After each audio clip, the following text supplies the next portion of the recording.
sentiments of appreciation, first of all, to the Prime Minister of Pakistan. We have been at it now for 21 hours, and we've had a number of substantive discussions with the Iranians. That's the good news. The bad news is that we have not reached an agreement, and I think that's bad news for Iran much more than it's bad news for the United States of America. So, that is the full picture, however. I would not be surprised if we see the Trump administration back down from the threats of blocking the entire Persian Gulf, and that there will be announcement of new talks in a couple of days. Because at the end of the day, neither side has said that there won't be any more talks within this 14-day period, of which there's still 8 or so days left. And neither side has restarted the war. And as a result, I think we should interpret all of these moves as negotiating tactics within a negotiation, rather than necessarily a complete breakdown. And when it comes to the recent rounds of negotiations, the Israelis have opposed it, and they are the ones who have been pushing for the zero enrichment red line, precisely because they knew the Iranians would never agree to it and it would lead to a military confrontation. If the US position in these talks truly was zero, and that is truly the reason why it didn't go anywhere, that would be yet another sign that the Israelis have been successful in undermining diplomacy.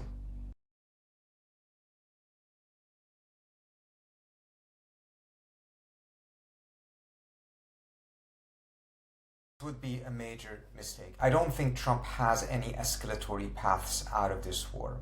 If he moves forward with this blockade, it's important to recognize he's not just going to do it against Iran.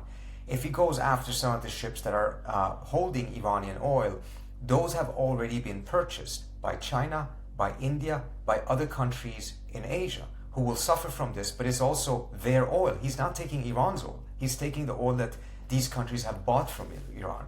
So that would immediately put the United States on a collision course with China, with India, and other countries. Moreover, if he really goes forward with all of this, then it is very likely that the Houthis will close off this the Red Sea as well. That's another 12% oil flow globally that will be lost, together with the 20% that has been jeopardized by what the Iranians are doing in the Strait of Hormuz. That would shoot up oil prices, probably closer to $200. There is a logic behind this that would say that he is moving forward with these type of pressures in order to get the Chinese to step in and pressure Iran. However, I do not see that working if the US's position simultaneously is zero enrichment. The Chinese know very well that the Iranians would never agree to that. The Chinese themselves do not agree with that objective. So they would only then sign themselves up for America's losing, negotiating, and military strategy with Iran. And I don't see the Chinese doing that at all. In that scenario, I think the Chinese...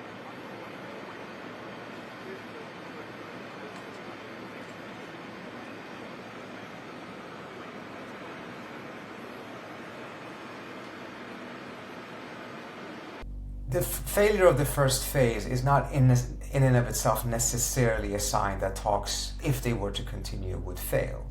It may very well be that the first round was supposed to be a failure. Neither side may have wanted to give the impression that they came to an agreement too quickly.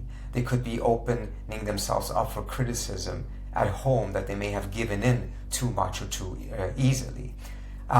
So in and of itself, that is not necessarily the problem. But if on substance they remain this far away from each other, and there is escalation simultaneously, that certainly doesn't bode well. But if they don't come to an agreement, I still see that the more likely scenario is that they will reach a new non-negotiated status quo.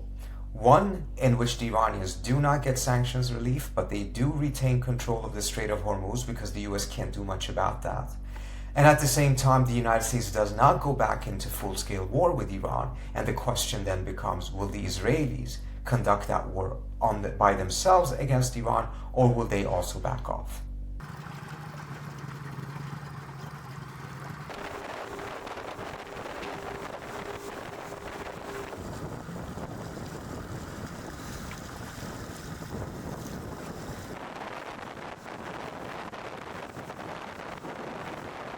I think part of the value of that type of a scenario, even though it is not the ideal scenario, obviously, is that the Iranians will be able to declare a degree of victory. They can say that they did not back down from the U.S. threats. They still control the straits. They will generate income through those tolls. They will reestablish economic relations with a large number of states who had fled the Iranian market because of U.S. sanctions, but are now forced to come back in because they need the oil from the Persian Gulf and they need to pay those tolls. And the U.S. side can point out that they did not enter into an endless war. They can point to the fact that oil prices are coming down. They can point to the fact that the situation is not fully resolved, so they haven't conceded anything to Iran. And at the same time, Trump will list a long list of military items in Iran that were destroyed and essentially say that we have degraded the Iranian military might in a very significant way, which would be true. And within the United States, a lot of people will be very skeptical because it clearly is not the full picture. But within Trump's base, they will most likely buy this narrative of victory because they will be very happy that the war has ended and that oil prices and gas prices are coming down again. In addition to that, we're negotiating. Whether we make a deal or not makes no difference to me. Ultimately, success or failure depends on where we end up.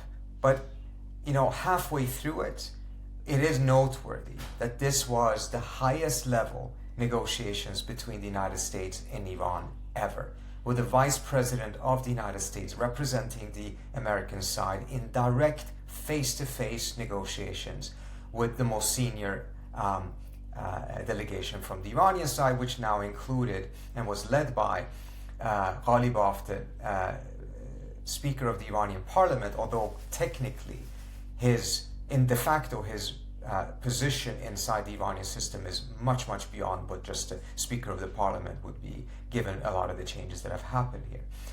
And that is in and of itself very positive. It's important to break some of these taboos. It was a very self-defeating taboo for the Iranians to refuse direct face-to-face conversations with the American side in the previous round of negotiations. We'll see if the Iranians accept it. Thank you. Mr. Vice President, where does this lead the Strait of Hormuz? Did you go back to war, sir? Prime Minister Netanyahu at all today? What about the Strait